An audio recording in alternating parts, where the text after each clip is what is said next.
Welcome to Fear and Greed Sunday feature. I'm Michael Thompson.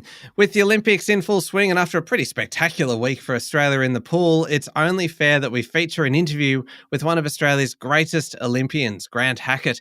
He spoke to Sean Aylmer in February of last year about everything from Olympic gold through to his post-swimming career in business, and he's very open about the challenges that he's had to overcome along the way. This is a terrific chat. I really hope you enjoy it.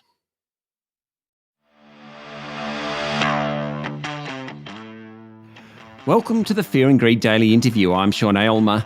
My guest today is one of Australia's greatest Olympians. Since retiring from swimming, Grant Hackett has built an impressive career in business and finance, including at Westpac and BT Financial Group. He's now the CEO of Generation Life, a business focusing on investment bonds.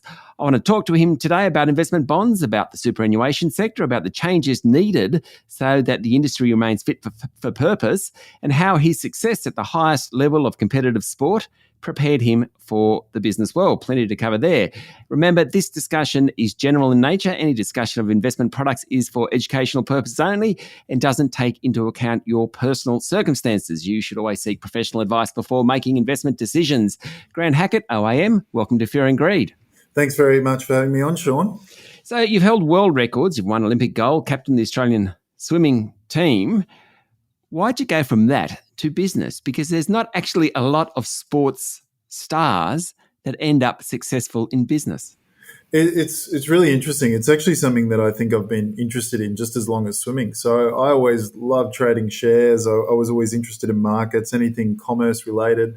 Even when I was swimming, I was heavily involved in several different investments along the way. So for me, the transition into finance felt very, very natural. In fact, many, many years before my career ended, I actually sat down with Rob Coombe, who's now the chairman of our group here, our listed entity, Generation Development Group, and also spoke to a couple of other senior leaders within finance about, well, what should I be studying? What should I be doing now, preparing myself after sport to make sure I can make that transition as smooth as possible? So, just always a field that I loved, I was very interested in, and sitting in a position today that I absolutely love, and what we're doing for all of our customers and our investors is terrific. So, sort of getting a similar buzz as I was in swimming, but very, very different environments.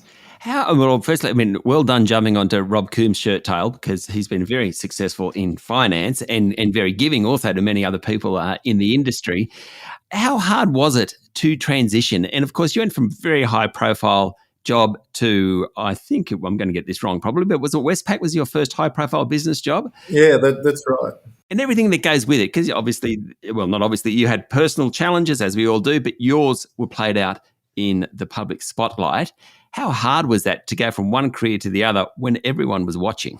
Oh, it's very difficult in the sense that you have this massive loss of identity. You go from being this sports person and almost the global CEO at what you do to going to Westpac on a Monday morning and not being the best at the table. So it's a very humbling experience. But I just worked out, if I roll up my sleeves, if I actually take the lessons that I took early in sport, just around my goal setting, my focus, making sure that I had those kind of short-term goals that felt like little wins along the way, you would get to a point that you'd feel really satisfied, and you kind of carving out a career outside of sport for yourself. So I very much took that tack. I think, going through personal challenges, public divorce and all those sorts of things along the way, they're things that you don't want to go through. They're things that you don't expect to gather so much interest in your personal life as you're an athlete. I never anticipated anything like that, but it almost becomes bigger news than what you achieved in sport.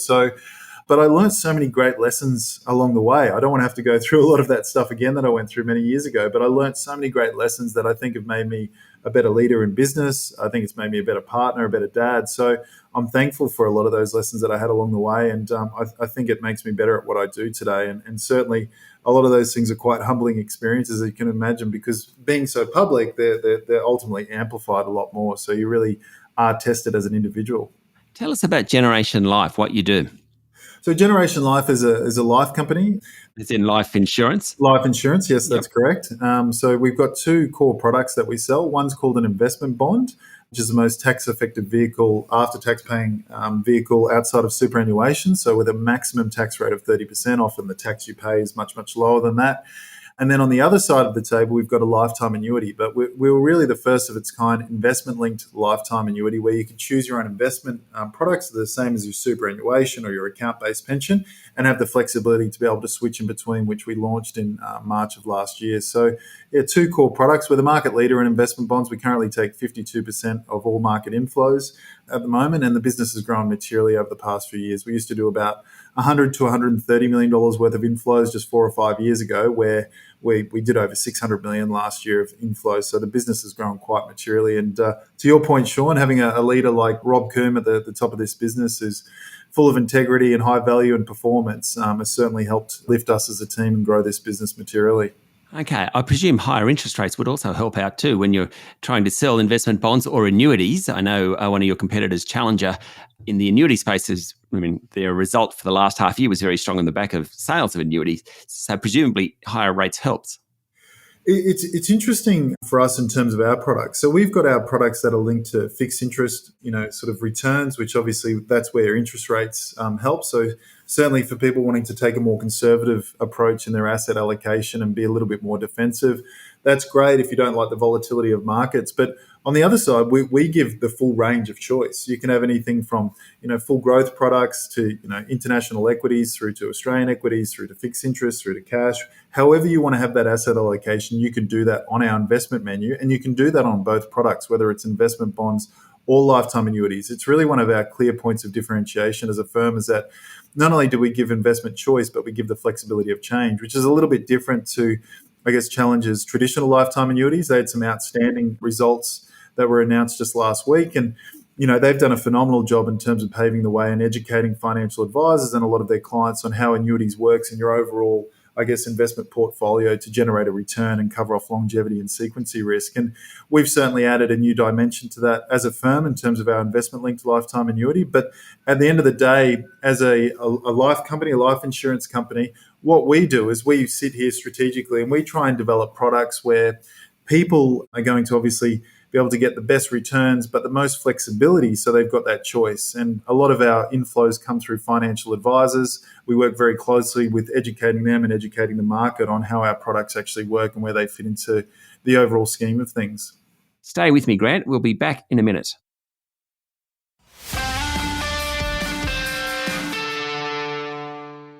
My guest this morning is Olympian Grant Hackett OAM, Chief Executive of Generation Life.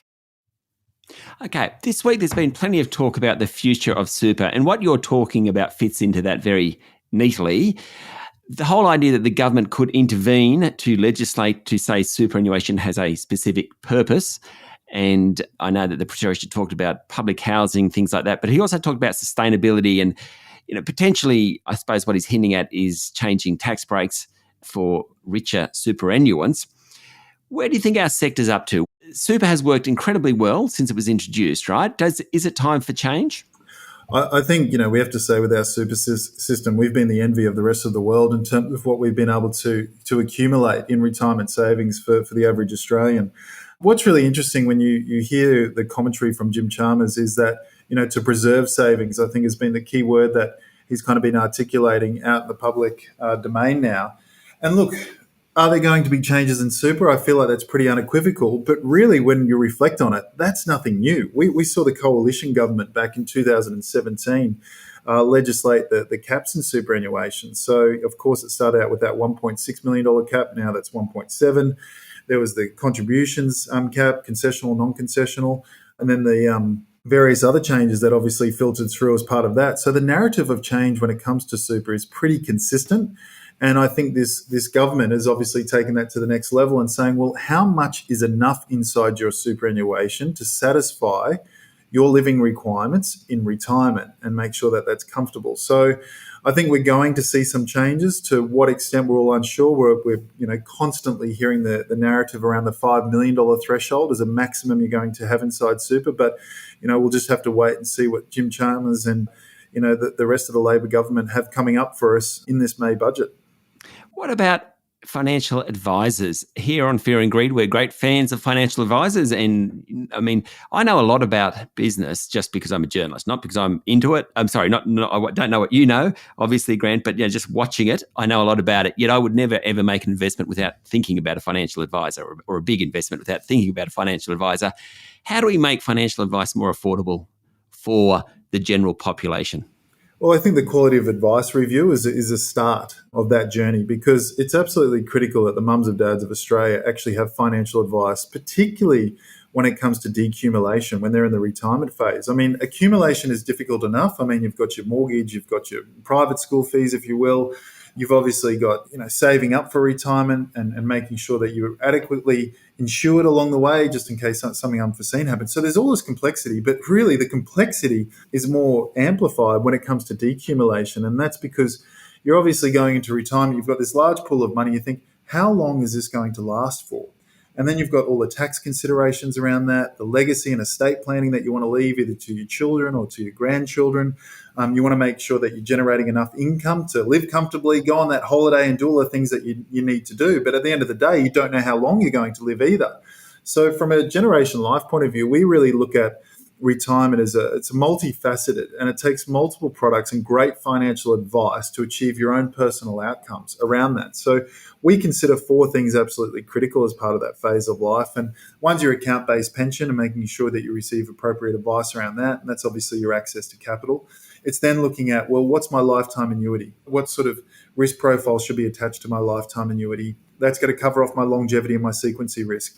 How does that help me access more of my government entitlements, such as your age pension? And then you've got to look at, what are my non-super assets also doing for me as well? And you need great financial advice to understand how decumulation works, maximize and get, those emotive objectives and the way you want to live and the goals that you have and the aspirations that you have in retirement ticked off, and make sure that you've got the right product mix to be able to satisfy that at the same time. So financial advice is absolutely critical to achieve all of that.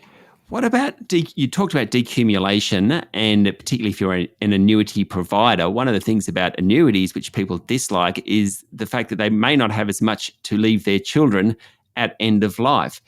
Now, I'm not convinced that people should leave anything to their kids. Maybe it's personal. But the argument that we actually need to do a better job spending our money in that decumulation stage. Well, it's quite funny. You look at a lot of the research, and actually the kids don't want it. They would prefer to see their parents have a great retirement. I'm in that bucket. I would love to see my parents absolutely maximize their retirement. And it's quite funny, because when people, at age, whether it's age 60 or 65 or whenever they enter retirement and dial down their working hours or stop working completely, they're faced with this huge dilemma.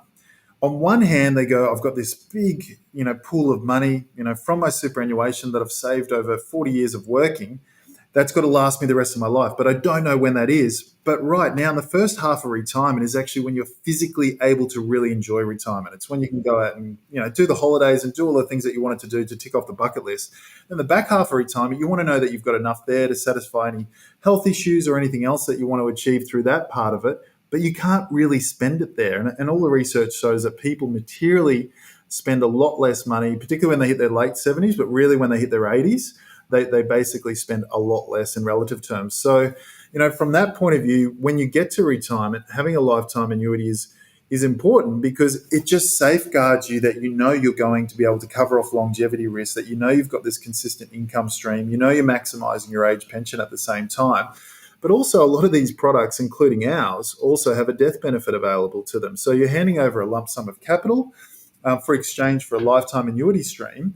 But if you were to pass away earlier than anticipated, say before life expectancy, you're most likely going to receive a death benefit that will go to your estate. So a lot of these products have a lot of these concerns addressed. But at the end of the day, it's about maximizing income in retirement so you can actually enjoy retirement. And, there's this phrase that we've gone out to the market quite heavily with called regret risk.